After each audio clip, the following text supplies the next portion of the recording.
All right, welcome back to the Tamfam podcast, brought to you by 808 Stunners Basketball, bringing inspiration to the islands, where we connect with the past and present athletes, coaches, club teams that can provide inspiration. This week, we have one of Kahuku's greats, University of Hawaii great, 2017 state champion. Welcome, Samuta Avea. How's it going, man?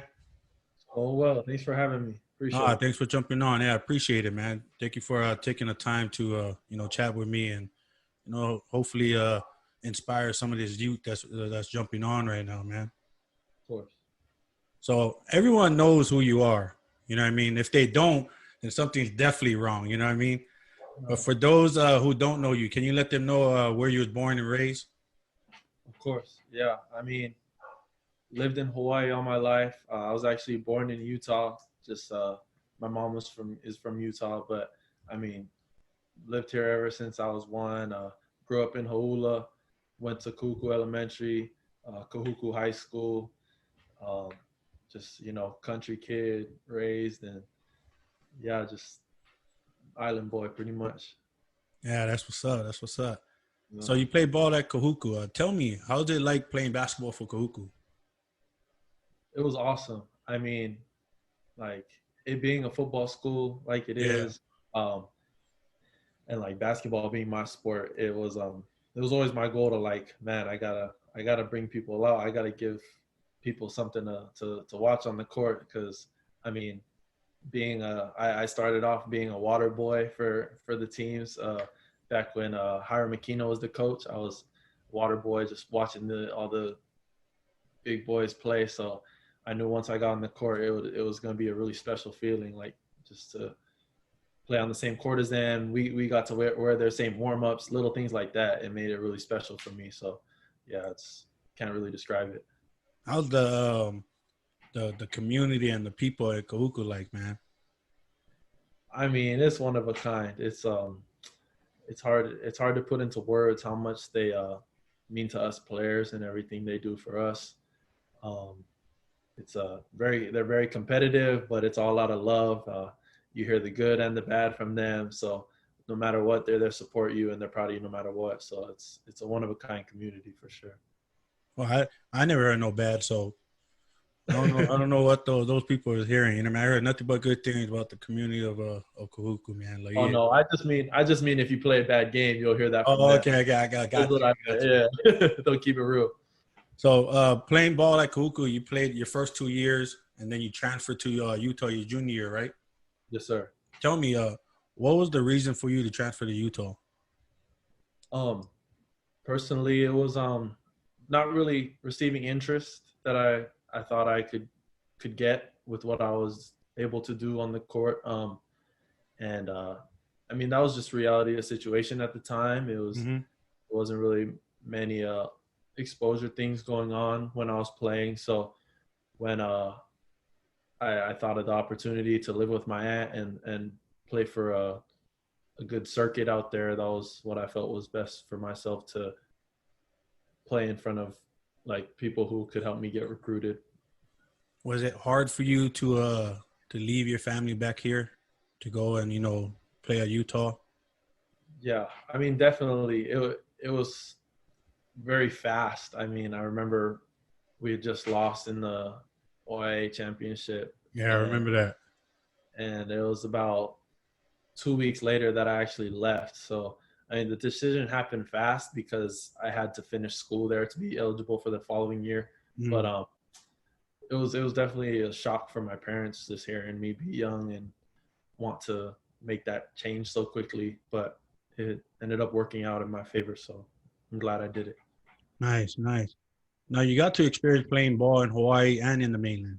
Is there a game difference there than here? I think there's a game difference, definitely, but I wouldn't say it's for advantage Utah or like either way. Utah was definitely more, white boy shooters. Yeah. Some athletes, but they knew how to win. But here in Hawaii, there's a lot of scrappy players that want to win really badly and play really hard and tough. So definitely a difference, but I wouldn't say advantage either way. As soon as you went there, you made a you had a tremendous season, huh? Like how was it for you to adjust, coming from here and then getting there? Was the adjustment big? Did you have to make a big adjustment, or you just was already that skilled already and just competed with everybody else? Yeah, I mean, I was put into a good opportunity and position with Coach Schroeder at Bingham High School, and he just said that I'm gonna have to earn everything. So that's all I could have asked for was a fair shot. And I mean, just competing every day, and the transition was hard, like family wise. But at the end of the day, everybody's playing basketball, and I tried not to get too caught up on like being there for myself, and I just wanted to make the team better. So if you play the right way, usually it'll work out in your favor. So yeah. Yeah, that's what's up. Just going back to you playing at Kahuku, your senior year, you guys was at the Inline Classic. Did you expect your team to go that far in the Classic? It was I mean, I always expect us to win. It's crazy how it all happened. And Yeah, man. Yeah, I know. I was watching it, and it's just crazy.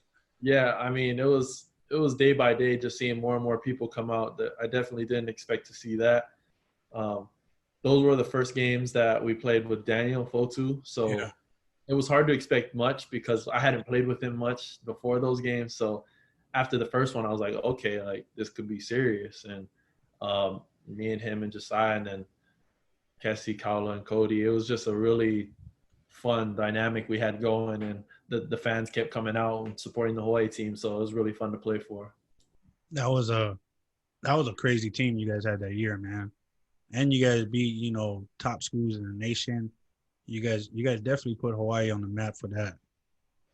Appreciate that. No, it was awesome. We had perfect mix of like hoopers, and then we had our football guys that played basketball. Like they knew what they did really well, and they just Yeah. locked up the dudes. So it was really fun when we all knew what our job was.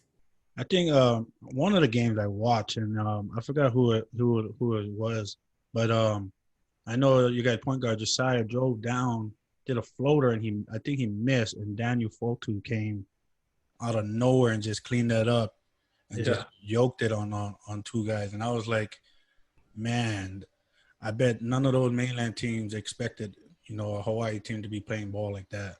yeah. No, that definitely worked in our favor. Being the Hawaii team, probably Yeah, it did. an edge from the start that they weren't expecting, but it was really fun. You having an awesome career in high school. I mean, like I said, I watched you played your high school ball, man, and you did awesome. Tell me, how did you prepare yourself mentally going into games?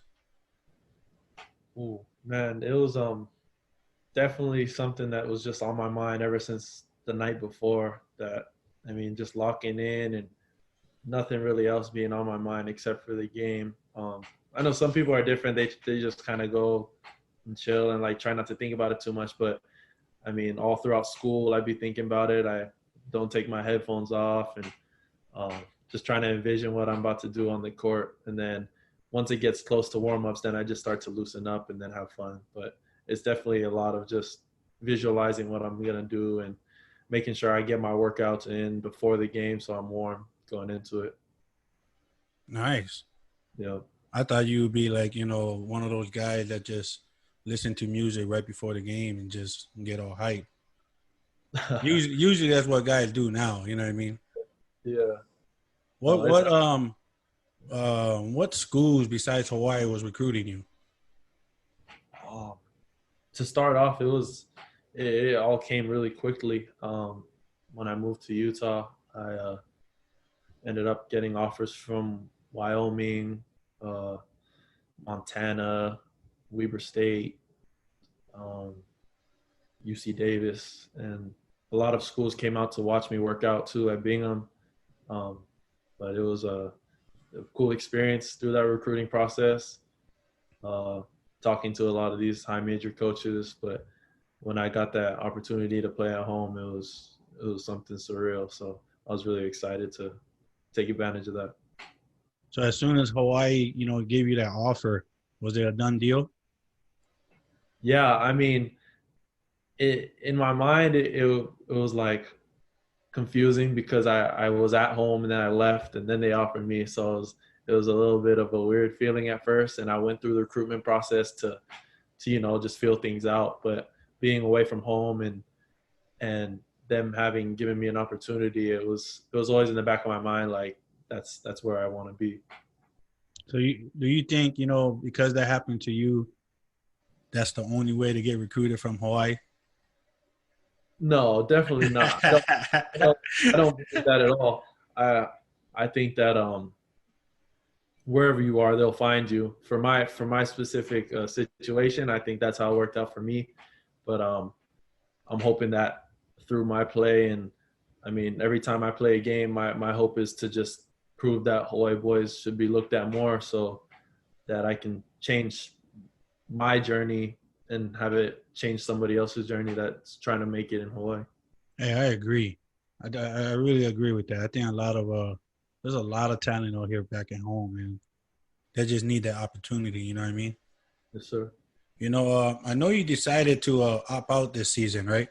Can Yes, you sir. share with us what was the reason for that? Um, yeah, I mean, it kind of all started with it going into my last year of playing.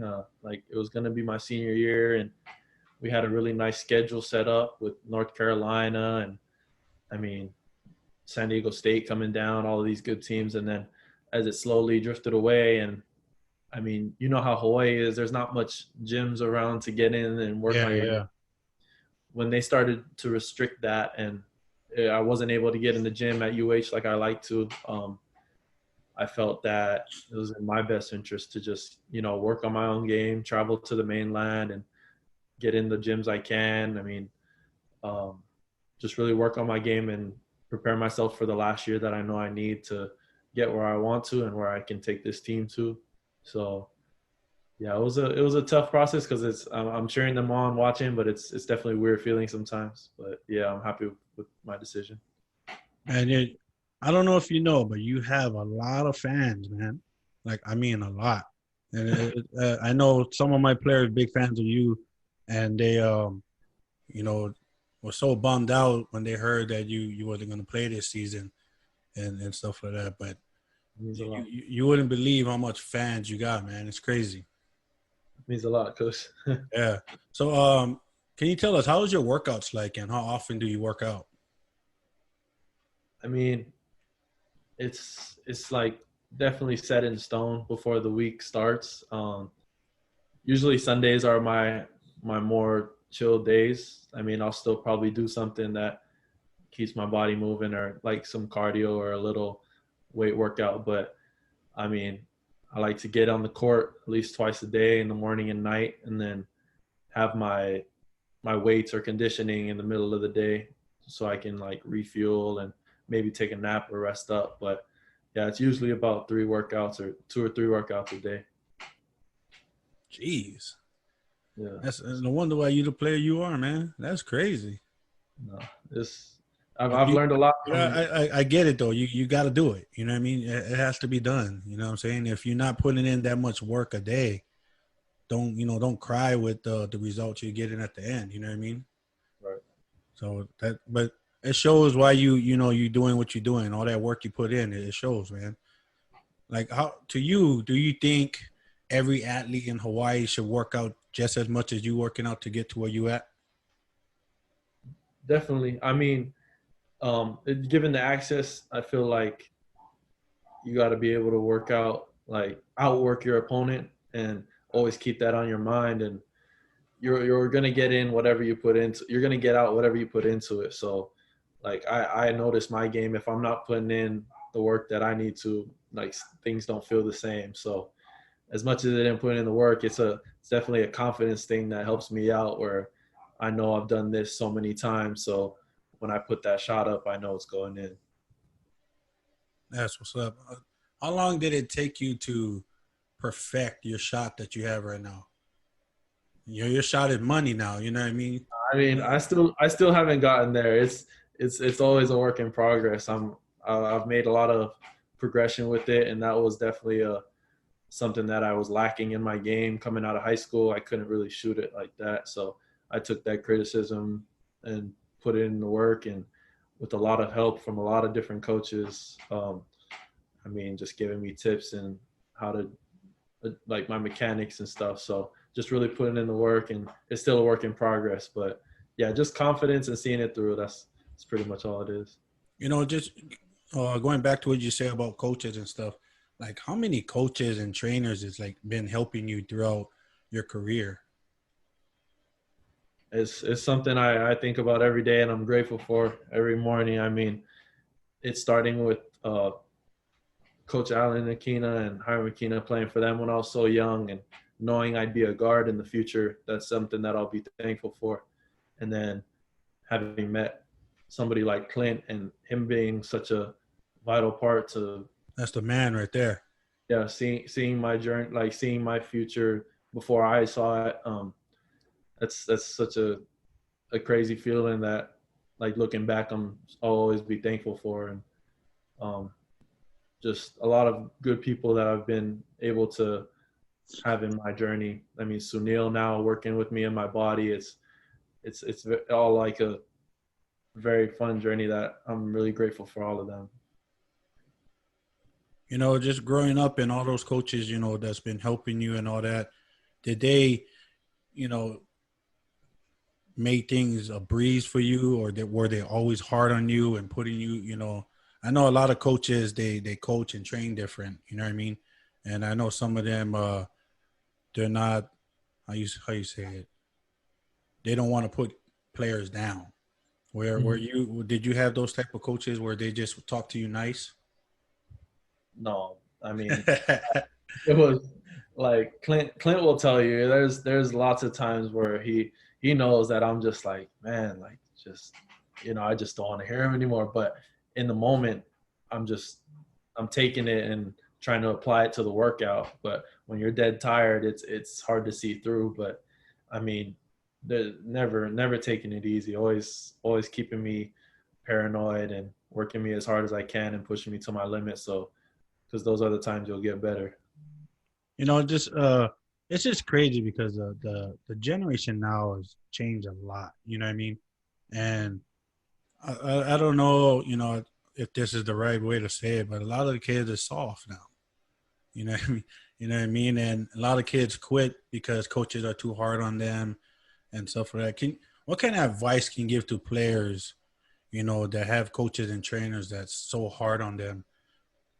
Like what kind of advice can you give to those players?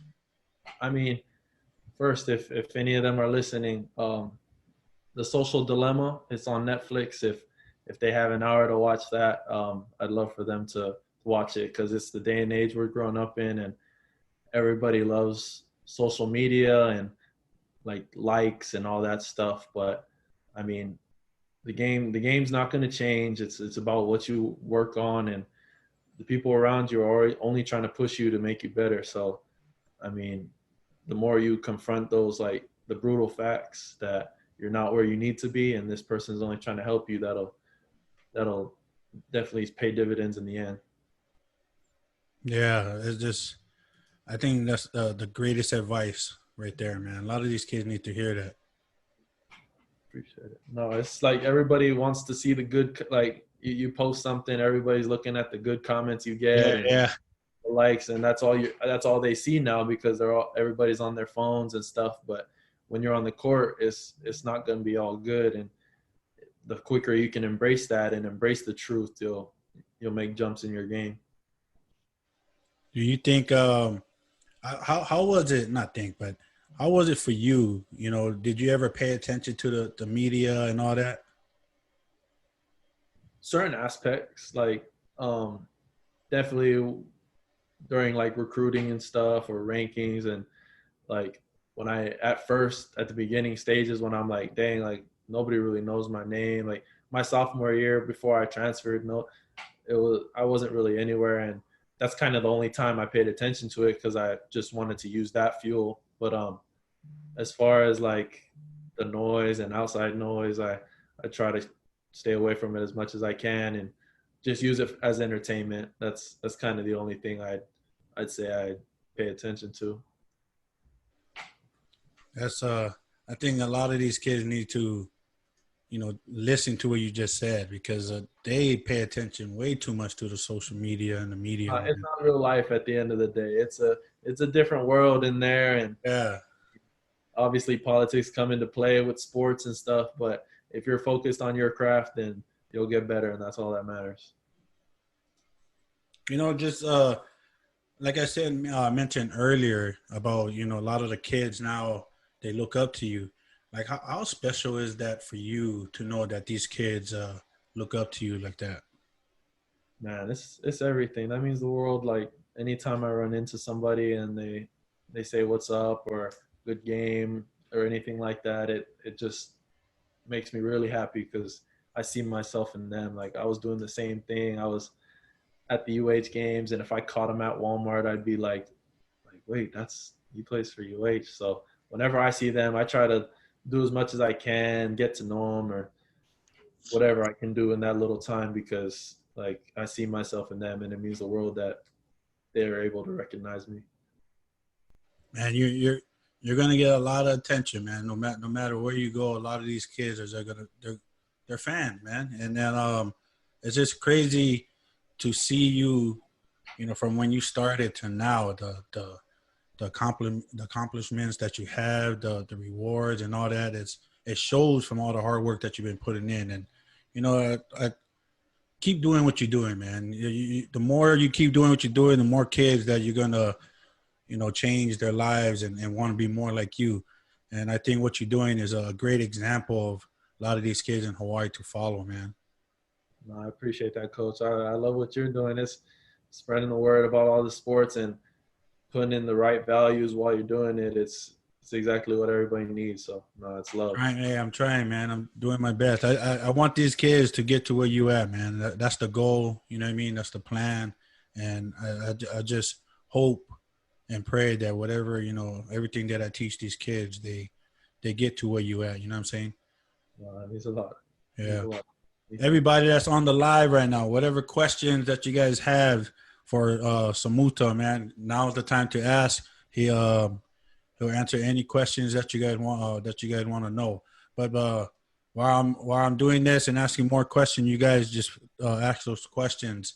But Samuta, tell me, what was when you was at UH, the most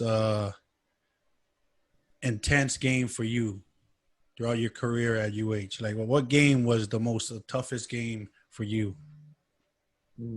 That's a good question. Maybe intense. Probably one of the games against.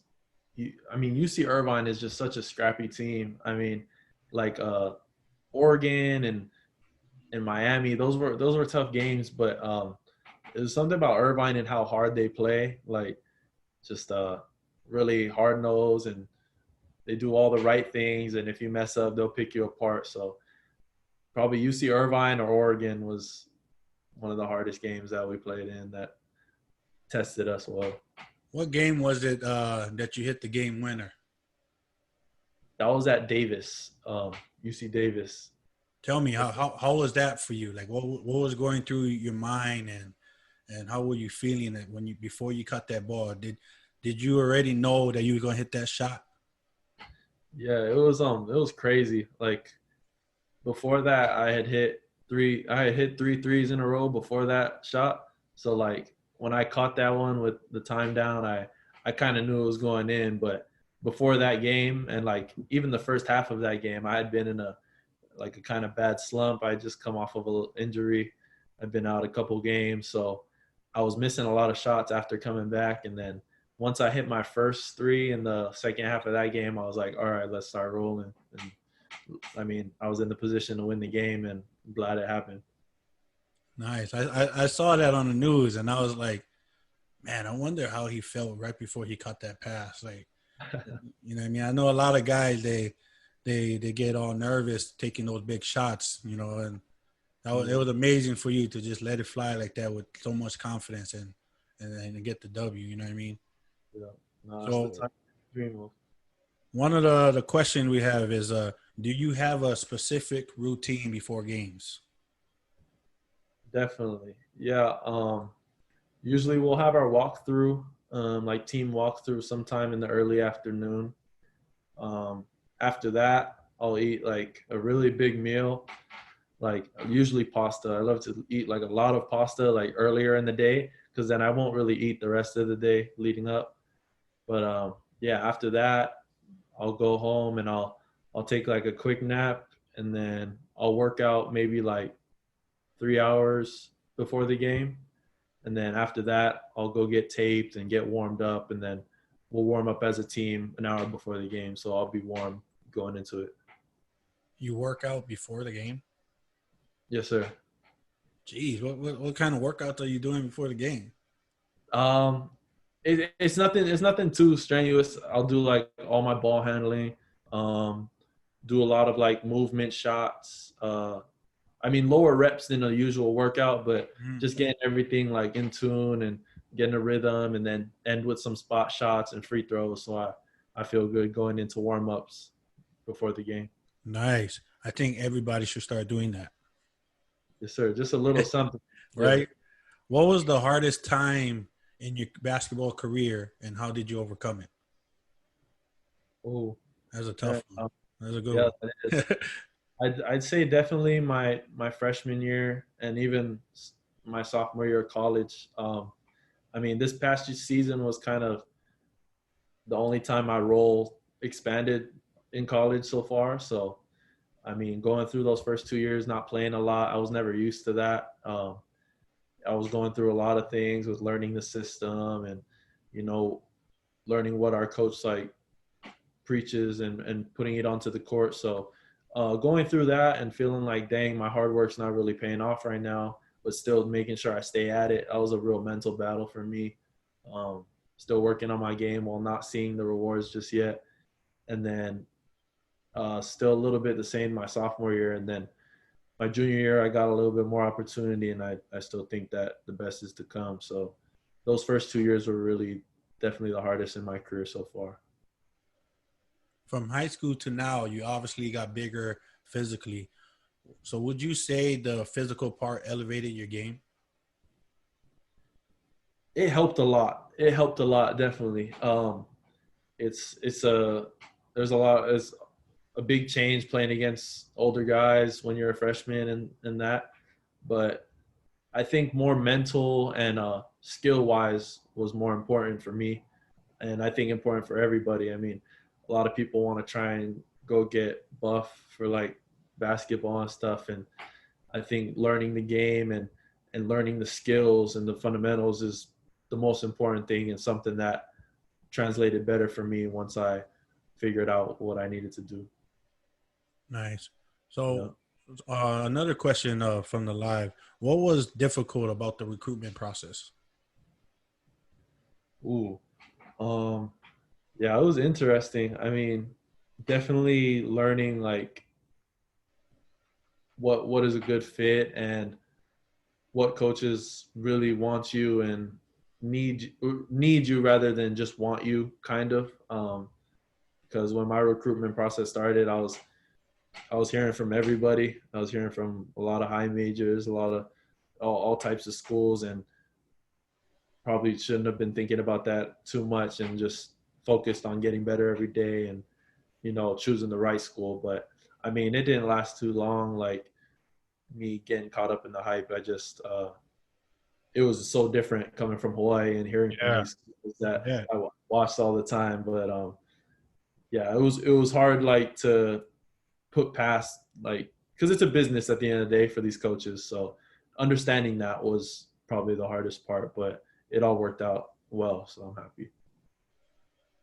Were you when you moved to Utah, were you expecting Hawaii to give you an offer? I was I was waiting for them to pull the trigger. I had a When Coach Ganot found out I was moving, he he had me on an unofficial visit, and I met with him, but he hadn't pulled the trigger yet. But after a couple of my AAU games, he gave me the call. So um, I wasn't expecting because I didn't know what they thought yet, but I was really happy when he called for sure. You know, just going back to, you know, when you mentioned about Clint Park, tell me how special is that guy in your life, man? huge. He's really like I can't describe it. It goes back so far too. Like he I had a class with his nephew in Akauku in like 7th or 8th grade, and he was like, "Hey, like my uncle does basketball. Like he loves training basketball guys. He trains pros right now." And I was like, "You think he'd actually train me? Like that'd be crazy." And he's like, Clint ended up having a basketball camp at Leye Park that day, and he said to just come by. So I met him that day, and he probably doesn't remember that. I was so young, or maybe he does, but just from there on, and he just stayed in my ear for a long time, and then towards my freshman year and end of 8th grade freshman year is when we started training together, and he kind of taught me like these are what the workouts got to be like. You have to go this hard if you want it to translate to the game, and how much work I had to put in. I thought I was working hard, but he really showed me like these are the game reps. This is game speed, and from then on, I've learned how to keep myself accountable. And it's so easy to go slow in a gym when you're by yourself, but if you keep yourself accountable, you'll get better. And man, I can't. He's done so much for me. I can't thank him enough. You think it's important to choose the right coach and trainer? Oh yeah, I mean, and you can tell. I mean, it's hard sometimes, but those who are genuine and out of love, you should be able to know. And I mean, when you're younger, it could be harder though. But I mean, I'm very thankful for those that have helped me along the way. And I have gone. If I had gone a different route with some other coach or trainers, I don't know where I'd be. Like, because there are somewhere that are out there to, you know, just elevate their name or elevate whatever they're trying to do. But those that are out there trying to help you are the real special ones. So yeah. I think a lot of players need to do their research before joining a team or going to a coach. Definitely. So this is another question from one of my players. They said, when you say mentally, what exactly did you do to get better mentally?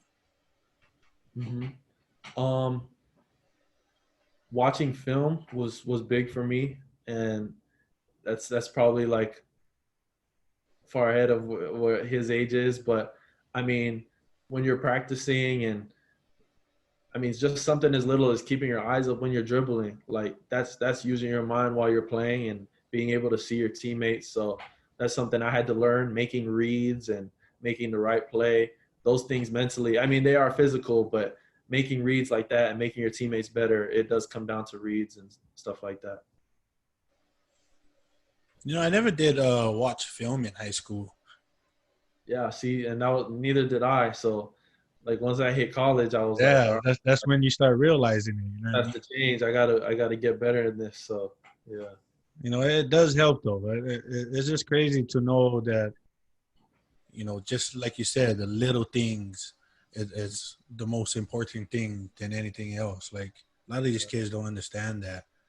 You know, that this has nothing to do with basketball, this question, but one of my players just kept bugging me the whole day yesterday and the day before that. Once they knew that I was interviewing you, they was like, "Hey, coach, you might ask this question, please, please." I'm like, "What?" It's like, "Ask him where he did his tattoo." So, you know what I mean? It's a random question, but you know, just for him, can you answer where did you do your tattoo? Yes. It's my uncle Steve Suluape in Ward. It's called Pacific Soul. I mean, it was a fun process doing it. Him and my dad working together with the design. So he definitely put something crazy together. So yeah, Steve Suluape, he's the best out. Hey, you stand out with that sleeve though, man. You That means definitely. a lot. I'm trying to get like you, coach. I'm trying to get like you, No way, man. So, You know, it's just funny that, you know, we're talking about that because, you know, as soon as I seen you with your sleeve and I got mine, and my player was like, "Oh, coach, you trying to be like Samuta?" I was like, man. other way around. But, you know, just, you know, going back to like, you know, choosing the right coaches and trainers and stuff like that. Just how many trainers and coaches do you have helping you right now? Is it just one, or do you do everything by yourself?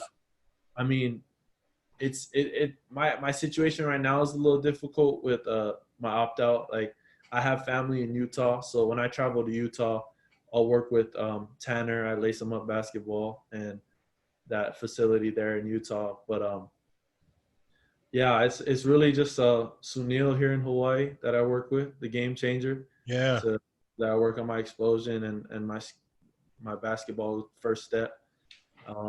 Clint keeps me up on my workouts, even if we're not together. He sends me what I got to do and what I got to work on. So we'll always keep in touch. And I mean, I got to see the Akinas in Utah when I visited, so it's always good. I'm always keeping in touch with like everybody who helped me along the way, and I'd love to keep it like that.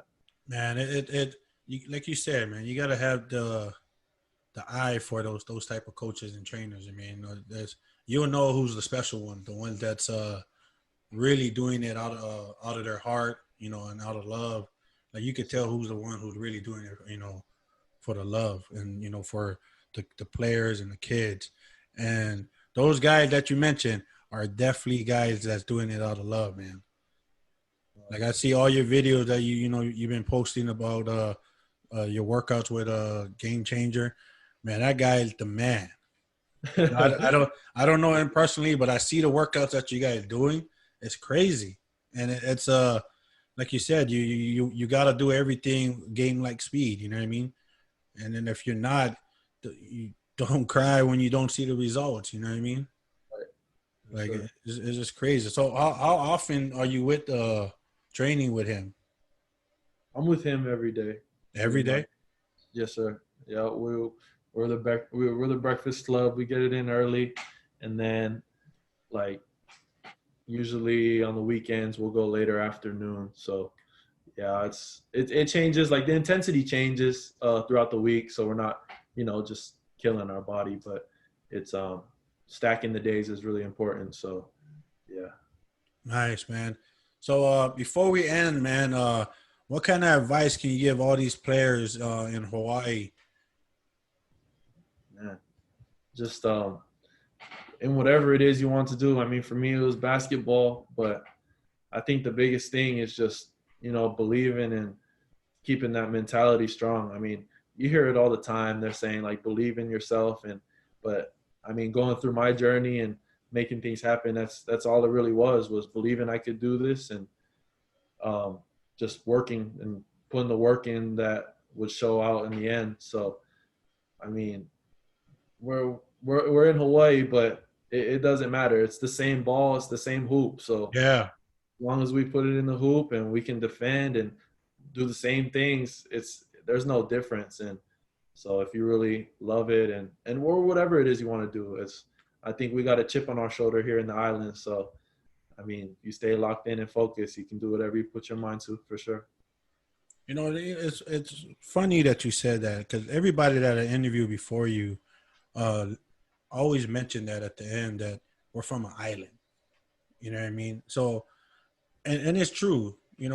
For us being on the island, we have to work, like you said, twice, three times more than our opponents and everybody out there Right. to get to where we need to get to. You know what I mean? So, by you saying that and coming from you, I think it's very good, man. And I appreciate you for saying that because a lot of these kids need to hear it from guys like you, not just from me, because nobody want to listen to their coach and their trainer. You know what I mean? But when they hear it from guys that been through it and it's where they and where they're at now, they actually listen to it more than their coaches and their trainers. You know what I mean? Yeah, no, And for you to say that, man, I appreciate that. A lot of the kids, that's kind of the reason why I wanted you on, because it gets hard for some coaches to try to get to the kids and then try to preach what they're trying to teach and stuff like that because they see us every day and they're like, man, I don't want to listen to you, coach. You know what I'm saying? So, for you to jump on and speak, give these kids a lot more knowledge with what you've been through and stuff like that. I appreciate it, man. And I thank you. hope you continue to keep doing what you're doing. you're inspiring a lot of these kids. Like literally, before like we hopped on, like a lot of my players was like, Coach, what time are we going live tonight? What time are we going live? You know, they was excited to hear you speak and give them some more insight about a lot of things. But before we end again, like how often you travel to Utah? I know you mentioned earlier that you go to Utah and you work out over there. It's like you go there every week or something. No. I mean, I like to spend like long periods of time. My grandparents are still out there, so Okay. I spent some time Thanksgiving and that because I just opted out in November, so I spent some good time during Thanksgiving break, but came back for Christmas and yeah, I'm trying to plan the rest out. But no, I don't have a. I wish I had a Hawaiian Airlines cousin or something like that. I don't have that connection. What part of Utah do you go visit and stuff? West Valley, South Jordan. My cousins and grandparents live in both those cities. Is that where the Hoopers at? I mean, I drive all over. There's runs in Provo and in South Jordan. It's everywhere. There's a lot of basketball going on, but Yeah, because I'm actually going out there next month with one of my best friends. So kind of wanted to look at some basketball stuffs out there. So oh yeah, I see hopefully you I get traveling out there out at there a the same lot. time. Hopefully I'd be out there and we could do something for Oh, sure. you go out there next month too? That's the plan. I'm not sure yet with everything, but just talking it over, trying to plan what's best for next move. But yeah. I know I said it was about to end, but there's one more Okay. question. When you when you transfer to Utah, like would you suggest a lot of these players to transfer?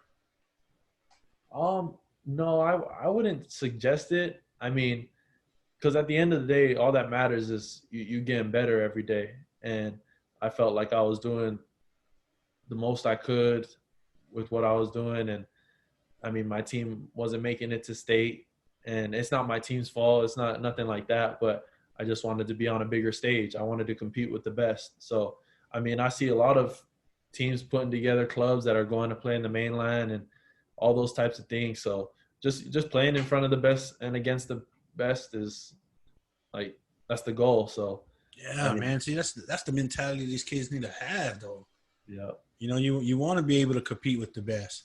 It's like nowadays the kids want to just play against the worst and so they can win. You know what I mean? Yeah, I mean, I don't think there's a need to transfer with like, I mean, you have a perfect opportunity in the Iolani Classic. So if you and your team train hard enough and earn the invite to the Classic and show out, there's coaches there, there's film that you have, and no, I think as long as you're good enough, they'll find you. But yeah, my situation was just pertaining to myself. So What about transferring to another school in Hawaii?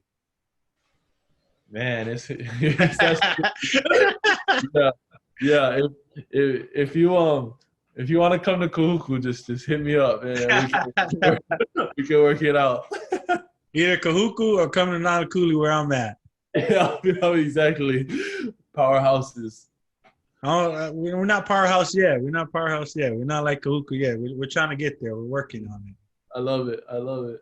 What it's I know you played for Rob Pardini. Does he still have that basketball club? Oh man, I'm pretty sure they are. I mean, I know he's busy with Kalaheo and stuff now. Yeah. Probably. I'm not too sure about the club, but oh man, Coach Rob, he was awesome. I mean, even him had me playing point guard because he Yeah, I knew. remember. I remember every time because when I was coaching at Campbell, and we were always go to the summer league at Colorado, and I Yeah. remember Rob always had your guys team in it, the Kailua Basketball Club, Mhm. and that's how I remember you. I was like, man, this kid's gonna be good. Watch, and then No. now look at you. You know what I mean? You freaking blossom like what? You like 6'7" now, 6'6"? Yes, sir. Yes, sir. Yeah, you know what I mean. Like just watching you from then to now, it's crazy. Like No, just to know that I seen this kid play, and now look where he's at. Like no, it's just crazy. And again, thank you for jumping on and giving knowledge to these kids. And continue to keep doing what you're doing, man. I you as appreciate well, it. bro. You keep inspiring as well. It's big time what you're doing. Thank you. Thanks for having me. Thank you. All right, guys. You guys, there you guys got it. Samuta Avea. And I hope you guys took what he said and you know, keep it in your to yourself and use it and hopefully inspire you guys because what he said is very inspiring, guys, and it's something that a lot of you kids need to hear. And if you guys have any questions or if you guys want to talk to Samuta, go ahead and just add him on my Instagram and give him a DM and just ask whatever question you guys have for him. But Samuta, you have a good night, man. Appreciate you. Keep doing what you're doing. Hopefully one day you can come out and do some workouts with some of my guys, and maybe your workout will be better than what I'm making them do. Oh no, I'd love to just jump in. I'd love to just jump in with them, work out with you. It probably won't be as intense as what you're doing, but hey, I would love to have you come out and work out with some of my guys, man.